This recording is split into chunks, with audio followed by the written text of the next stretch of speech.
जय हिंद, जय भारत। दोस्तों, आज आपको उस बलिदानी की कहानी सुनाऊंगा जिसे भारत का आद्य क्रांतिकारी कहा जाता है, यानी पहला क्रांतिकारी।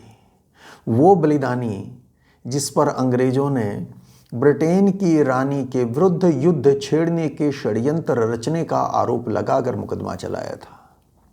वो बलिदानी जिसे अपने अंतिम समय पर उस माँ भारती की गोद नसीब नहीं हुई जिसकी मुक्ति के लिए उसने जीवन लगा दिया।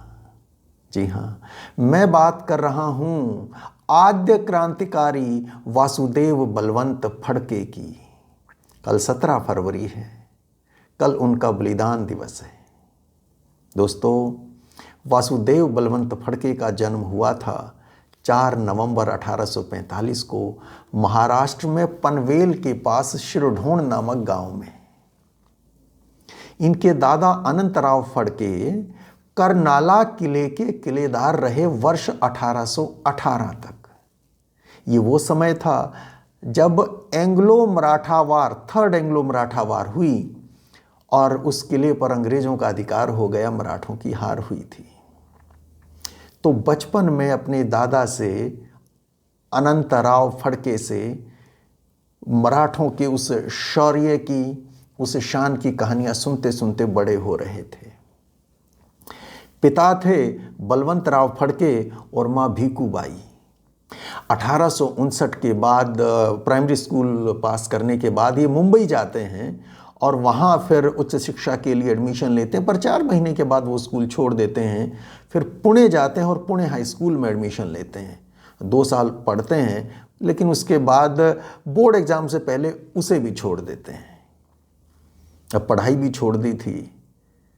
1859 में फिर इनकी शादी हो जाती है और पत्नी का नाम था साईबाई। इसके बाद ये नौकरी शुरू करते हैं मुंबई में ग्रेट इंडियन पेनिनसुला रेलवे में 20 रुपये महीना पर। कुछ समय के बाद उसे छोड़ देते हैं और ग्रांट मेडिकल कॉलेज में 30 रुपये महीना की नौकरी शुरू करते हैं। 2 साल करते हैं, फिर उसको भी छोड़ देते हैं और एक गवर्नमेंट सर्विस में आते हैं। और फिर इनका ट्रांसफ़र हो जाता है, इनको पुणे भेज दिया जाता है मिलिट्री फाइनेंस ऑफिस में। इनका प्रमोशन भी होता है। इनके जीवन में बड़ी घटना घटती है वर्ष 1870 में। माता पिता इनके पैतृक गांव में है शिरढोण में, ये पुणे में रह रहे हैं।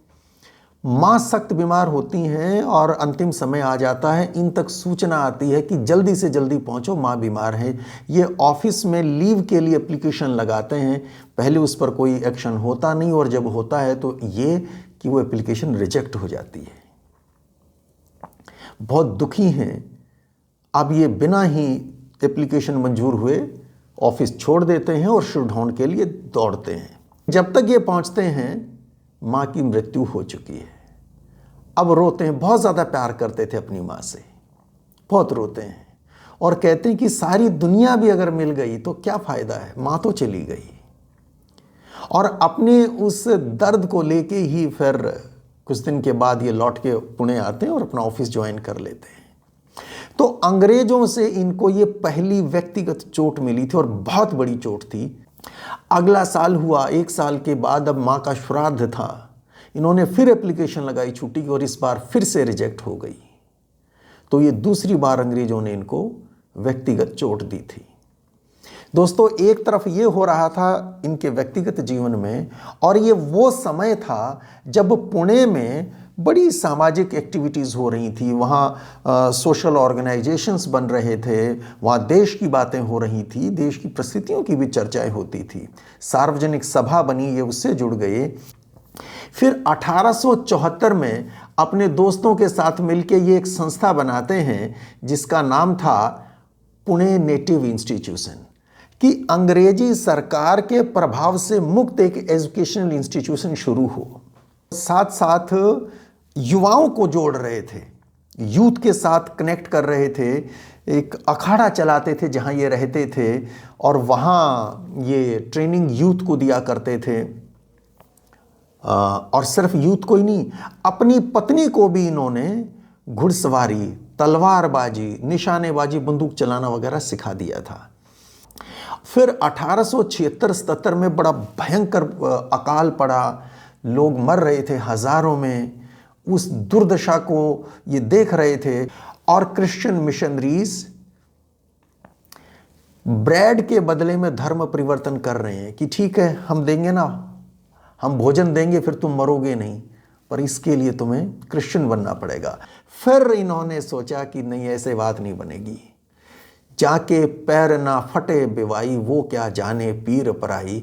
तो असली जो सफरर थे उस अकाल के, चैचक हेजे के, वो गरीब लोग थे, किसान थे, मजदूर थे, वो जंगलों में रहने वाले आदिवासी थे, उनको जोड़ूंगा, ये दर्द उनका है। तो फिर ये उनको संगठित करते हैं, रामोशी, कोली, भील, ढांगर आदि जनजातियों के लोगों को ये संगठित करते हैं। सेना बनानी है, अब सेना बनानी है तो धन भी चाहिए, धन कहाँ से आएगा? ये कोई गवर्नमेंट तो थी नहीं कि ये टैक्स लगाएंगे जी, जीएसटी लगाएंगे जी, इनकम टैक्स लगाएंगे, कस्टम ड्यूटी लगाएंगे, पैसा आ जाएगा। तो क्या करें आप, धन कहाँ से आए? तो उसके लिए फिर निर्णय लेते हैं कि जो सरकार की मदद से पल रहे साहूकार, जागीरदार, जमींदार हैं, उनको लूटते हैं। इन्होंने ये नियम बना रखा था कि जब हम किसी गांव पे या किसी सेठ, साहूकार पे, जमींदार, जागीरदार के घर पे हम रेड करेंगे तो वहाँ किसी महिला को छुएगा नहीं कोई भी, और किसी बच्चे को चोट नहीं लगने पाए, किसी बच्चे को भी चोट नहीं लगनी चाहिए। इनके नाम का ऐसा आतंक अंग्रेज़ों के मन में बैठ जाता है कि फिर एक मेजर हेनरी विलियम डैनियल थे, उनको डेप्यूट करते हैं बॉम्बे के गवर्नर, इनको पकड़ने के लिए तकरीबन 1800 सैनिक, अलग अलग टुकड़ी, कोई किसी मेजर के साथ हैं, कोई किसी कैप्टन के साथ हैं, ऐसे कई सारी टीमें बना दी गई और चारों तरफ इनको पकड़ने की कोशिशें भी हो रही थी। अंग्रेज इन पर 4000 रुपये का इनाम रख देते हैं। बहुत बड़ी रकम है 4000 रुपये उस ज़माने में, आप सोचिए 1878-79 की घटना है ये। तो ये उसके बदले में अपने सिग्नेचर से घोषणा करते हैं, और वो भी अलग अलग शहरों में चिपका दी जाती है कि मुंबई के गवर्नर को जो मारेगा उसको 5000 रुपया इनाम, और जो कलेक्टर्स को मारेगा 3000 रुपया इनाम। तो अंग्रेज सरकार बहुत गुस्से में है कि एक आदमी यूं खुले चैलेंज करता है, ऐसे पोस्टर्स हमारे नाम के वो साइन करके दीवारों पे चिपका देता है, तो इनको पकड़ने के लिए पूरी ताकत अंग्रेज सरकार झोंक देती है। अल्नूर, हैदराबाद स्टेट में ही अल्नूर जाते हैं ये, और वहाँ रोहिला कबीले के ये पश्तून लोग होते थे पेशावर के पास के, और वहाँ से आके बसे हुए थे इधर अल्नूर में, हैदराबाद रियासत में। वहाँ उन रोहिलाओं को, वो बड़े लड़ाका लोग थे, उनके साथ ये संपर्क करते हैं और 500 रोहिला को ये फौज में भर्ती होने के लिए उनका जो प्रमुख है इस्माइल खान, उससे बात करते हैं, और एग्रीमेंट साइन होता है, बाकायदा एग्रीमेंट साइन करते हैं कि 500 जवान भर्ती होंगे रोहिला, और 10 रुपये महीना प्लस में फ्री फूड ये देंगे हर सैनिक को, और इस्माइल खान को मिलेगा 25 रुपये महीना सैलरी। तो ये एग्रीमेंट करते हैं, लौट के आते हैं, और भी कुछ वहाँ पे लिंगायत और कोली समाज के भी और 400 सैनिकों को भी इकट्ठा करने के लिए वहाँ भी बातचीत होती है। इनके बारे में, इनकी वेयर अबाउट्स के बारे में खबर हो जाती है अंग्रेज़ों को। जो मेजर डैनियल था उस तक खबर पहुँचती है कि गंगापुर में हैं वासुदेव बलवंत फड़के, जिनको आप जगह जगह ढूंढ रहे हो, वो वहाँ पे हैं। वो गवर्नर बॉम्बे से बात करते हैं, गवर्नर का नाम था सर रिचर्ड टेम्पल। तो रिचर्ड टेम्पल हैदराबाद में जो अंग्रेज़ों का ब्रिटिश एजेंट वहाँ होता था, रीजेंट होता था, उसको वो टेलीग्राम करते हैं कि पूरी मदद करो, हैदराबाद स्टेट में जो भी रिसोर्सेज चाहिए मेजर डैनियल को, किसी भी तरह वासुदेव बलवंत फड़के को पकड़ना है। उसके बाद हैदराबाद का निज़ाम अपने पुलिस कमिश्नर सैयद अब्दुल हक को लगा देता है। तो एक तरफ मेजर डैनियल अपने सैनिकों को लेकर जाते हैं, उधर पुलिस कमिश्नर अब्दुल हक की पुलिस है, और ये फिर छान देते हैं एक एक जगह को। गंगापुर ये पहुंचते हैं, लेकिन गंगापुर उनके पहुंचने से पहले ये निकल लेते हैं। एक जगह है देवर नवादगी, वहाँ ये पहुंचते हैं, भीमा नदी को पार करके आगे जाते हैं, और वहाँ के बौद्ध विहार में रात को पहुंचते हैं ये, और जाके ज़मीन पे ही लेट जाते हैं, सो जाते हैं, थके हारे भूखे प्यासे, कई दिन से कुछ खाया भी नहीं, पिया भी नहीं, और बुखार में वहाँ सो जाते हैं।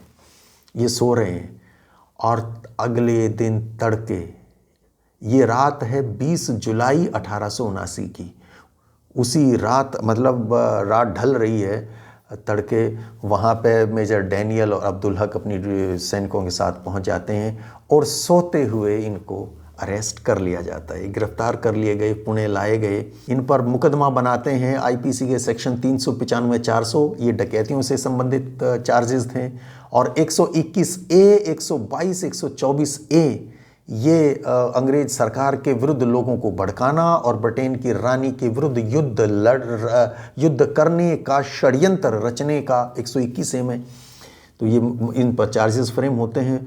सेशन कोर्ट में ट्रायल शुरू होती है 3 नवंबर 1879 को। इनकी डायरी और इनकी ऑटोबायोग्राफी जो इन्होंने लिखी और इनके साथ रहती थी, अभी मैन्युस्क्रिप्ट ही थी, हाथ की लिखी हुई थी। जिस दिन ये अरेस्ट हुए थे तो इनके पास जो सामान मिला था, लिटरेचर मिला था, उसमें वो दोनों भी अंग्रेज़ों के कब्ज़े में आ गए थे, तो इनके खिलाफ वो बहुत बड़े सबूत थे। और उन डायरी में जो बातें लिखी थी, रोज़ जो लिखते थे, और जो आत्मकथा में लिखा था, उसके ऊपर जज ने जो पूछा तो जो इन्होंने जवाब दिए थे, उससे सारी चीज़ें क्लियर हो जाती हैं कि ये क्या कर रहे थे। वो बयान इनका या डायरी में जो लिखा है वो सब भी, ये पुस्तक जो मैंने बताई वीएस जोशी की, जो इंटरनेट पर फ्रीली अवेलेबल है, बहुत कमाल की रिसर्च बुक है, पढ़ने लायक है। वासुदेव बलवंत फड़के की इंग्लिश में है। उसके 2-3 मैं सेंटेंस आपको पढ़ के सुना देता हूँ। बाकी डिटेल जानना चाहते हैं तो मैं लिंक भी उसका डिस्क्रिप्शन में दे दूँगा, आप उसको डाउनलोड कर सकते हैं और पढ़ सकते हैं। ये कह रहे हैं कि भारत में बने कपड़े की मांग बढ़ने लगी तो ब्रिटिश सरकार ने 5,000 रुपये महीना के वेतन पर एक अंग्रेज को वायसराय की लेजिस्लेटिव काउंसिल में शामिल कर दिया, और इस नए अफसर ने इंग्लैंड में बने कपड़े पर से टैक्स हटा दिया। वहाँ पर बने कपड़े पर से यहाँ इंडिया में जो कस्टम ड्यूटी लगती थी वो हटा दी, तो अब वो सस्ता होकर भारत में आ रहा है। तो जो भारत में कपड़ा बन रहा है उसकी डिमांड बढ़ रही थी, वो डिमांड उसकी घट गई, तो उससे हमारी इकॉनमी को तबाह कर दिया। और आगे कहते हैं कि 14 ज़िलों से बढ़ाकर 21 ज़िले बना दिए गए, ये अभी और भी बढ़ेंगे। अब 7 नए कलेक्टर और 7 नए जज लगाए जाएंगे जिनका मासिक वेतन 2,000 रुपये प्रत्येक होगा, कि ये अंग्रेज लगेंगे नौकरी पे। 7 ज़िले नए बना दिए आपने यहाँ पे बॉम्बे प्रोविंस में, तो 7 कलेक्टर और 7 जज अंग्रेज नए लगेंगे, 2-2 हज़ार रुपये महीना उनको आप सैलरी देंगे। और कहते हैं कि एक अंग्रेज सैन्य अफसर सेवानिवृत्त होता है तो उसे 75,000 रुपया ग्रेच्युटी मिलती है। इस तरह अंग्रेज अधिकारियों को लाखों रुपए भारतीयों से अधिक वेतन के रूप में मिलते हैं। ये किसका रुपया है? क्या यह उनके बाप का रुपया है? ऐसा ये लिखते हैं, कहते हैं। तो ऐसी बातें इनकी लिखी हुई अंग्रेज़ों के हाथ में हैं, और फिर गवाह भी आ जाते हैं। तो अल्टीमेटली मुकदमे का फैसला आ जाता है 7 नवंबर 1879 को। 5 मेंबर की जूरी थी, जूरी ने भी एक मत से फैसला दे दिया कि ये जो आरोप इन पर लगे थे वो सारे सिद्ध होते हैं, ये दोषी पाए जाते हैं, और इनको फांसी तो नहीं दी जाती, इनको लाइफ ट्रांसपोर्टेशन की सज़ा होती है। और उस ज़माने में लाइफ ट्रांसपोर्टेशन में काला पानी यानी कि पोर्ट ब्लेयर वहाँ भेज दिया जाता था, लेकिन इनके साथ उससे भी बुरा करते हैं। किसी को कानो कान खबर नहीं होती और सरकार निर्णय ले लेती है कि इनको यमन में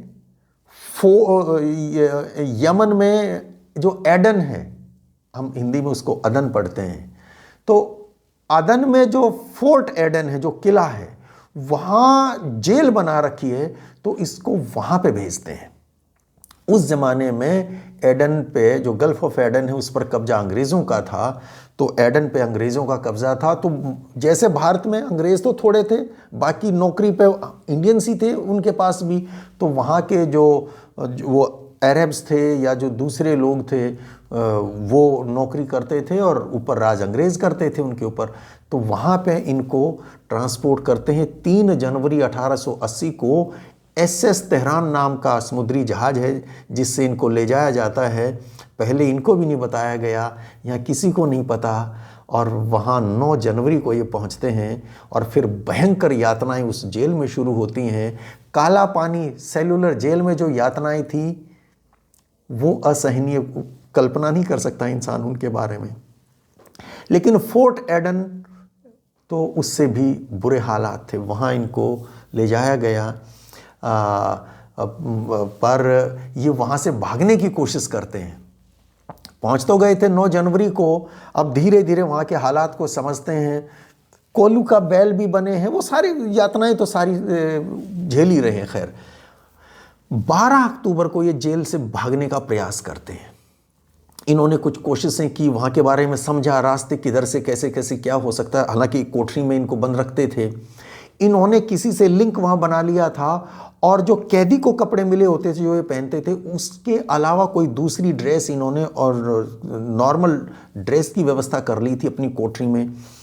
और रात को ये देखते थे कि वो जो पहरेदार हैं वो भी रात को सो जाते हैं, देर रात जब होती है, क्योंकि लॉक लगा रखा है, हर कोठरी को बाहर से लॉक लगा है, कोई निकल के कहाँ से भागेगा, तो वो सो जाते थे। तो 12 अक्टूबर की रात को जब सब सो चुके, लगभग 3 बजे का समय था, ये बेड़ियाँ जिन बेड़ियों में जकड़े हुए थे, बड़े लंबे तगड़े थे और मन से बहुत तगड़े थे, ये उन बेड़ियों को खोल देते हैं। आज विश्वास करना कठिन है। उन बेड़ियों को खोल देते हैं, मोड़ देते हैं, हाथ और पांव अपने छुड़ा लेते हैं और फिर उस कोठरी का जो किवाड़ था, शटर था दरवाजे का, उसकी चूल से शटर को निकाल लेते हैं और फिर उसको उठा के चलते हैं, छोड़ नहीं देते। उस शटर को उठा के चलते हैं। रात अंधेरी है, वहां कोई लाइट तो थी नहीं, तो उस घुप अंधेरी रात में उस डोर शटर को उठा के चलते हैं और जेल की दीवार तक पहुंच जाते हैं। दीवार के सहारे शटर को खड़ा करते हैं, उस शटर पर चढ़ते हैं और जब शटर पर चढ़ गए तो दीवार की आधी हाइट तक चढ़ गए। उसके बाद ये उछल के दीवार से ऊपर परे कूद जाते हैं, भागते हैं। रात को 12 मील बिना रुके ये भागते रहते हैं। पर जब दिन निकलता है तो वो जब उठते हैं देखते हैं कि इनकी कोठरी का दरवाज़ा खुला है ही नहीं। दरवाज़ा वहाँ पे, दरवाज़ा तो दीवार के साथ कहीं लगा हुआ मिलता है। तो अंग्रेज़ जेलर सुप्रिंटेंडेंट, जेल सुप्रिंटेंडेंट अंग्रेज़ है, वहाँ पे राज अंग्रेज़ों का ही है एडन में। तो हड़कंप मच जाता है चारों तरफ से। फिर तो सैकड़ों सवारों को पूरे एडन में चारों तरफ भेज दिया जाता है। ये पैदल भाग रहे हैं, कितनी देर भागेंगे, इंसान है, थक जाते हैं। और फिर ऐसा देश, ऐसी जगह जहाँ के जो नेटिव्स हैं, लोकल लोग हैं, उनके कपड़े अलग तरह के, भाषा अलग तरह की, शक्ल सूरत अलग तरह की, किसके बीच छिपे ये पकड़े गए, वापस जेल में डाल दिए गए। और फिर तो ऐसी यातनाएं, फिर तो बेड़ियाँ और मोटी, सख्त, मजबूत, भारी कर दी गई। खाना इनको अब नहीं दिया जाता था, मतलब बहुत कम खाना दिया जाता था कि इतना दो कि मरे ना पर ये तंदुरुस्त भी ना रहें। बहुत यातनाएं दी, धीरे धीरे शरीर कमज़ोर होता चला गया और कभी जो लोहे का वो लंबा चौड़ा बलिष्ठ शरीर, लोह जैसा फौलादी शरीर था, वो कंकाल बन जाता है। और आखिरकार 17 फरवरी 1883 को भारत की आज़ादी का सपना देखने वाला क्रांति का वो पहला दीपक शाम को 4:20 पर फोर्ट एडन की जेल में बुझ जाता है। भारत से 3000 किलोमीटर दूर। एक बार गया भारत से, वापस नहीं आ सका। मातृभूमि की गोद उनकी अस्थियों को भी नसीब नहीं हुई।